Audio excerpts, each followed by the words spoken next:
Hello guys, welcome back to my new video. सबसे पहले तो आप सबको हैप्पी न्यू ईयर कहना चाहूँगा and thanks for uh huge support. 1.5 के सब्सक्राइबर हो गए हैं। प्लीज़ इसी तरह आप लोग सपोर्ट करते रहें यार, काफ़ी हौसला मिलता है and I am always there for you helping guys. इसलिए मैं नई वीडियो लेकर आया हूँ। बहुत सारे क्वेश्चंस थे मोल्दोवा टूरिस्ट वीज़ा के रिगार्डिंग लोगों के कि टूरिस्ट वीज़ा पे हम लोग कैसे ट्रैवल करें और पोलैंड की तरफ जाएँ या रोमानिया के लिए जाएँ। तो गाइज़ मैं यही कहूँगा, मेरे हिसाब से मोल्दोवा वीज़ा बेस्ट है। उसका कारण बता दूंगा। देखो, पिछली वीडियो में मैंने लोगों को बताया कि गारंटीड आपको मोल्दोवा वीज़ा मिल रहा है, टूरिस्ट वीज़ा मिल रहा है, आपको कोई दिक्कत नहीं होगी ट्रैवलिंग में। तो लोगों ने क्वेश्चन किया कि टूरिस्ट वीज़ा पे कैसे ट्रैवल करें, ट्रांजिट वीज़ा कब तक ऑन होगा, एयरपोर्ट पे इमिग्रेशन करने देंगे कि नहीं करने देंगे। तो लॉट्स ऑफ क्वेश्चन थे। कोई बात नहीं, सारे क्वेश्चंस के जवाब लाया हूँ and I will explain perfectly. तो आप लोगों को बस एंड तक वीडियो को देखना है एंड जिनने वीज़ा अप्लाई कर दिया है उन लोगों के लिए भी इसमें बहुत कुछ बताने वाला हूँ कि आप लोगों को ट्रैवलिंग करते वक्त किन चीज़ों का ध्यान रखना है। बेसिकली सबके लिए ये एंड ऐसे भी पॉइंट्स ऐड करने वाला हूँ जो कि फर्स्ट टाइम ट्रैवलर हैं, जिनका टीआरसी एक्सपायर्ड हो गया है, यानी कि पोस्टविद का जिनके पास नहीं है अभी फिलहाल के लिए, लेकिन वो स्टूडेंट्स हैं, तो उन लोगों के लिए भी इंफॉर्मेशन है इसमें। So let's start with the first question की टूरिस्ट वीज़ा पे ट्रांजिट कैसे करें। तो गाइज, टूरिस्ट वीज़ा पहले मिलने दो आपका, ठीक है। आपका टूरिस्ट वीज़ा आपके हाथ में होगा तो आपने बस मोल्दोवा में एंट्री करनी है एंड 5 दिन की जो आपने होटल बुकिंग की है आपको वहाँ पे रहना है। उसके बाद ट्रांजिट करना है वहाँ से। एक्चुअली ट्रांजिट वीज़ा बंद होने का मैं पहले एक छोटा सा कारण बता देता हूँ। लोग आ रहे थे मोल्दोवा में एंट्री करते ही वहाँ से ट्रांजिट कर रहे थे।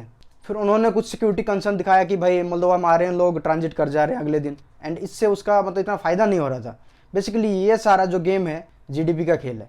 एक्चुअली मोल्दोवा जैसी कंट्री में कभी कोई टूरिस्ट एज ए टूरिस्ट जाता ही नहीं है। मतलब बहुत, अगर चेक भी करोगे तो लो है, क्वांटिटी जो है बहुत कम लोग जाते हैं। तो मोल्दोवा ने क्या किया कि अभी लोग ट्रांजिट कर रहे हैं, ये फ़ायदा तो है उनकी गवर्नमेंट के लिए। देखो, सबसे पहले आप फ्लाइट टिकट कर रहे हो, उसमें कमा रही है। उसके बाद वहाँ से जब आप लोकली वहाँ पे जाके घूमोगे, 5 डेज एटलीस्ट मिनिमम स्टे करोगे, होटल बुकिंग, रेस्टोरेंट, इन चीज़ों में कमाई होगी। लोकल ट्रैवलिंग करोगे, सिटी टूर करोगे एंड उसके बाद आप बस यूज़ करोगे, तो इन चीज़ों से उनका फ़ायदा होने वाला है। तो इसलिए उन लोगों ने डायरेक्ट क्या किया, ट्रांजिट वीज़ा को बंद कर दिया, ये कहते हुए कि सिक्योरिटी कंसर्न। चलो मान लेते 1% के लिए सिक्योरिटी कंसर्न है, क्योंकि बहुत सारे लोग थे जो कि स्टूडेंट तो नहीं है यूक्रेन के, लेकिन ऐसे डोंकी मार रहे थे, तो ये भी एक रीज़न है। लेकिन अगर मैं अभी टूरिस्ट की बात करूं, टूरिस्ट वीज़ा की, तो स्टूडेंट को मिल रहे हैं, कोई दिक्कत नहीं है।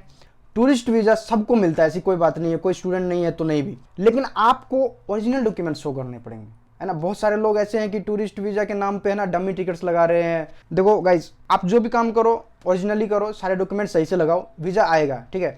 मैंने जो गारंटी दी थी उस पर वीज़ा का वर्क हो भी रहा है, वो श्योरली आने वाले हैं एंड कुछ ही दिनों में वो लोग सारे वीज़ा आ जाएंगे।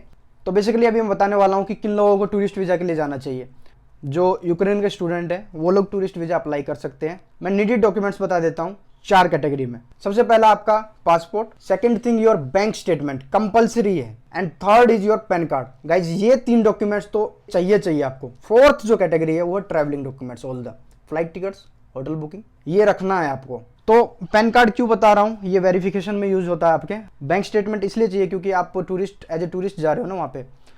तो अब बहुत सारे लोगों का ये क्वेश्चन है कि टूरिस्ट वीज़ा पे हम लोग फिर वहाँ पे ट्रांजिट कैसे करेंगे। तो गाइज, आपको जब तक एयरपोर्ट पे पहुँचोगे, कहाँ तक, मोल्दोवा तक तो आपके पास टूरिस्ट वीज़ा है ना। और कोई भी कंट्री जब टूरिस्ट वीज़ा आपको दे रही है तो क्यों रोकेगी। पहली बात तो देती नहीं, और दे दी तो ऑफकोर्स ही बात है, आपको एज ए टूरिस्ट 5 दिन स्टे करने का मिल गया। मिलता तो 1 महीने का, लेकिन आपने 5 दिन की होटल बुकिंग की है तो आप 5 दिन तो स्टे कर सकते हो ना। उसके बाद आपको वहाँ से ट्रांजिट करना है। तो जब आप ट्रांजिट करोगे उस टाइम पे आपको यूक्रेन के डॉक्यूमेंट्स लगेंगे।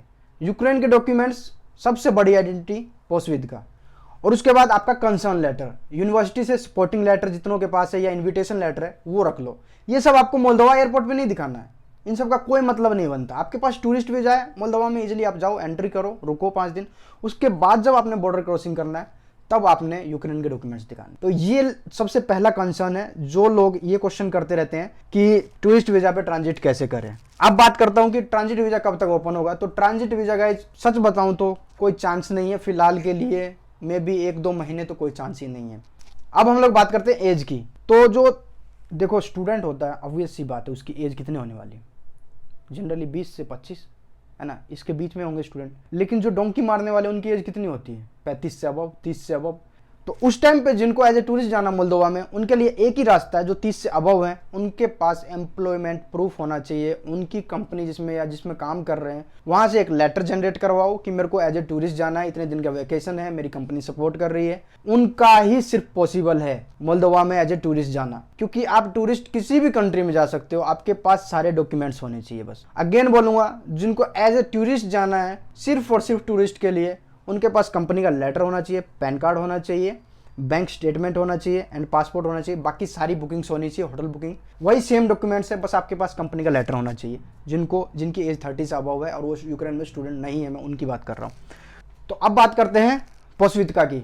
तो ऐसे भी बहुत सारे स्टूडेंट हैं यूक्रेन में जिनका लास्ट ईयर चल रहा था एंड उनका पोस्वित्का एक्सपायर्ड हो गया। अब वो लोग क्या करें? और जिन बंदों के टीआरसी कैंसिल हो गए, क्योंकि डेली बेसिस पर अगर मैं बात करूं तो बहुत सारे लोग ऐसे हैं जिनके मतलब डेनिप्रो के कुछ स्टूडेंट थे जिन्होंने मेरे को मैसेज किया था कि ऐसा ऐसा है कि हमने फीस नहीं सबमिट किया था या थोड़ा सा फीस डिले हो गया तो उनका टीआरसी कैंसिल हो गया। तो टीआरसी, विदाउट टीआरसी अब कैसे ट्रैवलिंग करें, यूक्रेन बॉर्डर पर कैसे ट्रैवल करेंगे? तो गाइज, जब आप स्टूडेंट हो इस यूनिवर्सिटी, आपको वो यूनिवर्सिटी आपको सपोर्टिंग लेटर देगी। वीज़ा लगवाने के लिए मैंने बोल दिया कि यूक्रेन का कोई डॉक्यूमेंट मेरे को नहीं चाहिए, आपका वीज़ा मोल्दोवा की मैं दे दूंगा। तो बॉर्डर क्रॉस करने के लिए जितने भी डॉक्यूमेंट्स पॉसिबल है यूक्रेन के, आपका जैसे यूक्रेन के वीज़ा, ठीक है, अगर टीआरसी कैंसिल हो गया है तो इनविटेशन, ये सारे डॉक्यूमेंट्स रखो, आपका बॉर्डर भी क्रॉसिंग हो जाएगा। तो guys, I hope you understand all the things, ठीक है। अब मैं बात करता हूँ जिनको अप्लाई करना है, जो कंफ्यूज है पोलैंड एंड रोमानिया को लेकर, मैं उनके बारे में बात करूंगा। अब पोलैंड एक्चुअली ऑप्शन गुड है, नो प्रॉब्लम।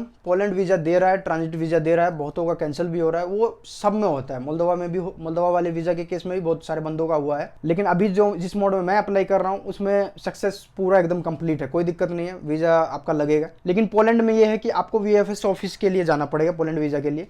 वीएफएस ऑफिस में क्या होगा कि आपकी वहाँ पे इंक्वायरी होंगी, फिंगर्स होंगे, तो उसके बाद आपकी मतलब मेन तो अपॉइंटमेंट है यार, अपॉइंटमेंट ही इजीली नहीं मिल रहा है। एंड सेंटर्स पे डिपेंड कर रहा है, जितने नॉर्थ में रहते हैं लोग उनके लिए जयपुर या दिल्ली वगैरह में है, जो साउथ में है उनका अहमदाबाद में हो रहा है। तो ऐसे सेंटर्स पे डिपेंड कर रहा है, और सेंटर पे जाने के बाद आपको मतलब कब की डेट मिल रही है वो भी इंपॉर्टेंट है। ज़्यादातर मैंने देखा है कि जितनों से पता किया है फेब के बाद की डेट मिल रही है।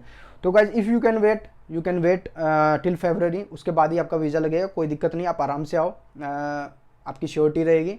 तो पोलैंड का वीज़ा लेके आप आ सकते हो, ट्रांजिट कर सकते हो, आपको कोई नहीं रोकेगा, आपके पास यूक्रेन डॉक्यूमेंट्स है ना। रोमानिया की बात करते हैं तो रोमानिया का वीज़ा भी सेम है, मतलब you can go for it, लेकिन आपको उसमें भी ऑफिस विजिट करना पड़ेगा। सारा मतलब वेबसाइट पे जाके वीज़ा के लिए अप्लाई कर देना, उसके बाद वो लोग अपॉइंटमेंट देंगे, आपको बुलाएंगे, सेम वही प्रोसेस होगा।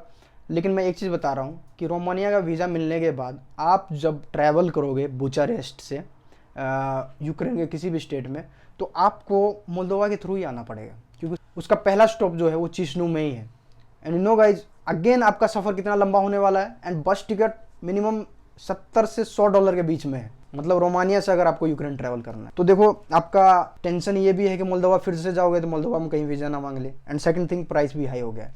सो इट्स बेटर कि अभी मोल्दोवा वीज़ा के लिए ही जाओ।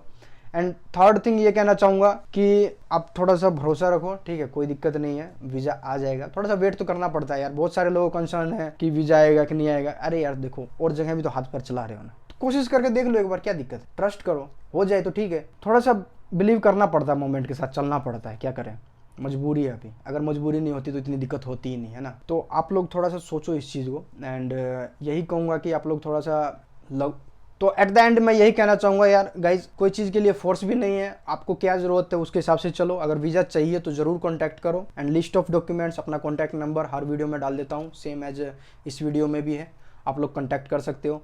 मतलब कुछ भी आपको ज़रूरत है तो you can text me here. तब तक के लिए take care and bye bye. Hope you like the video. अगर लाइक कर सकते हो तो प्लीज़, एंड शेयर कर सकते हो तो भी प्लीज़, ताकि और लोगों की मदद हो जाए जिनको वीज़ा चाहिए। So guys, hope you understand all the things that I wanted to convey you, and meet you in the next video. Till take care and bye bye.